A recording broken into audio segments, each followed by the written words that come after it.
This cushion is always, it's always totally moved.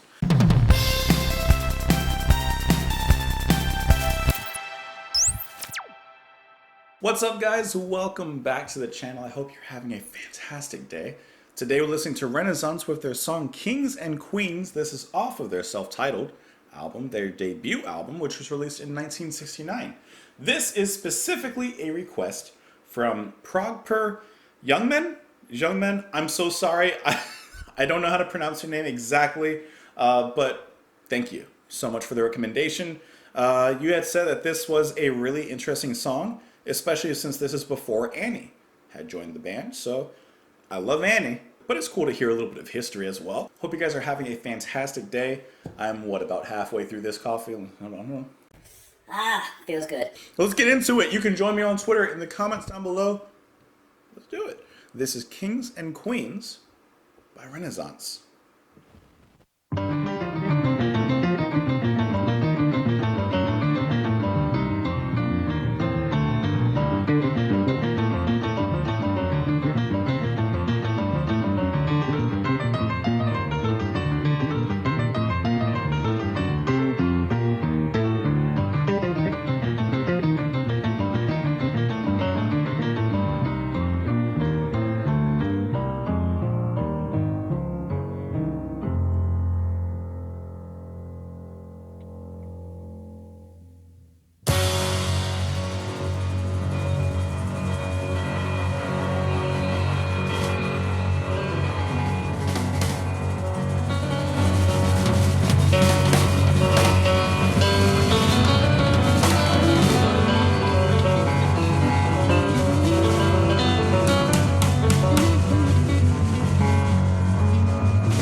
let's rise, let's rise. I almost said from the casket. Or from I was thinking of a vampire, like, all right, now we'll awake again. I don't know why I was thinking that, though. That doesn't even make sense with anything I was going to say.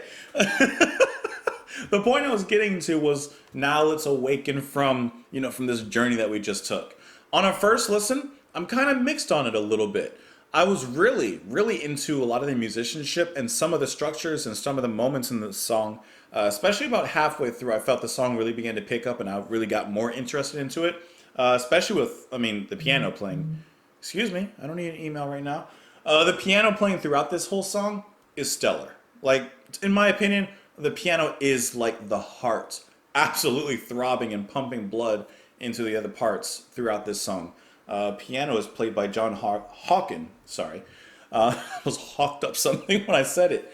I wasn't expecting male vocals the whole time because when I pulled up the personnel list, I had Jane Ralph as the lead vocals. Now I'm looking at it and I see that she's only singing lead vocals on certain tracks. And this one is sung by Keith Ralph. I would imagine her brother, I would assume. Especially with how dense the pianos were. I mean, this song is piano laden, right?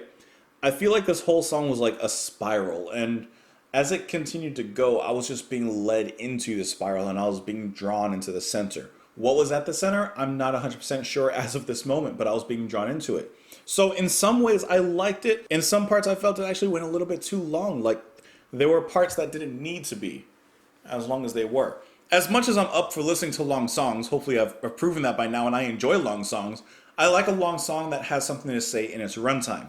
I feel like some parts could have been shortened a little bit because nothing was really being said that I felt. The drumming was also a really fantastic surprise by Jim McCarty.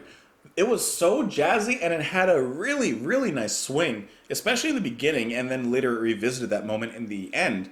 But what a really cool swing to bring into a song like this. This was a really interesting clash. No, clash is like... that doesn't sound bad. That sounds bad. This was a really interesting mix between like classical, especially with the piano, and then getting into something a little more, I guess, rock. And then while we didn't get as much as I would have liked, there were moments in there where the guitar really, really stood out from Keith.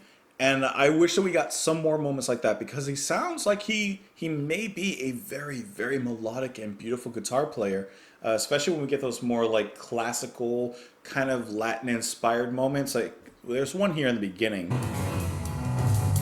I think I might have just missed it. Oh no, here. There's something here. There's something here.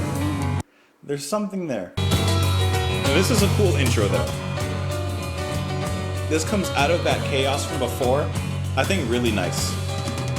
Listen to that drumming by Jim. That's good. There's a sort of mystery and mysticism being born here. I really got to give credit to the whole band, but I'm really talking about that piano with John Hawken. I mean, he's playing brilliantly throughout this whole thing. Now, about halfway through when it got into this is where the song kind of shifted for me. Because beforehand, I felt like, okay, it's fine. It's fine. I think here is when we got a little bit more potential. Here, I'm imagining we're hearing Jane. And I like this slow, classical drama that we're getting here. And the build-up and the pacing change, this is really nice. That shift works so perfectly. How they fill in the space that they had opened up. And they continue to do so within this section. This feels like the perfect merge between classical, a little blues in that piano, I think, maybe, and the rock, of course. This has some Chick Corea vibes in here. With the bass and the piano and nice call and response going on here. And then slowly they work their way back into the main melodies of the song.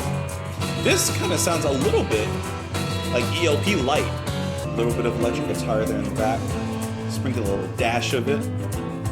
I feel like this song has a lot of potential, therefore showing me that the album possibly has a lot of potential. I know the band has a lot of potential because, I mean, you know, their later works. Now, I'll be the first to admit that I do prefer what I've heard of their later stuff to this, But I would also be interested in further exploring perhaps their beginnings, because I do hear a lot of things, a lot of elements that I do like in here. I just don't like how the elements are combined. What is it? What do elements form? Elements form. Compounds and mixtures.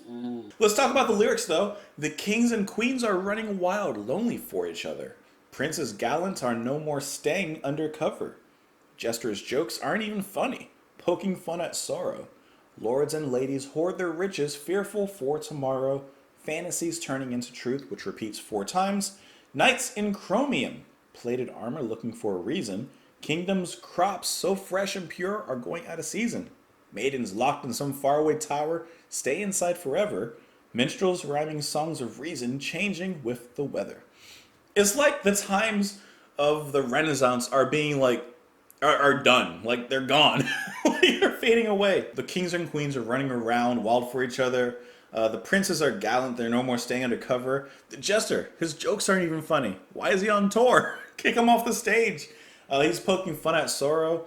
And then the lords and ladies, they're hoarding the riches. Or maybe it's not really the time going forward and them going out of season in style. Maybe it's them actually coming into style. Fantasies turning into truth. This being Renaissance debut album, they're bringing all of that back. Okay. Bringing those fantasies into truth. Okay. So maybe that's the idea that they're going for. Bringing all of this back. Bringing us back to medieval times. And not like the dinner theater medieval times. I mean, it's kind of fun. When I was a kid and they took us on a field trip to medieval times, it was the coolest thing ever. Listen, like it was the coolest thing ever. Okay, I could not get enough of it. And I didn't go back until like years and years later. It wasn't as magical the next time. Anyways, let me know what you guys thought of the song. Thank you for the recommendation, Progper. Hope that you guys are having a fantastic day. You can join me on Twitter in the comments down below. On Patreon if you'd like to support the channel. But for now, just have a wonderful day, guys. I'll talk to you tomorrow. Bye.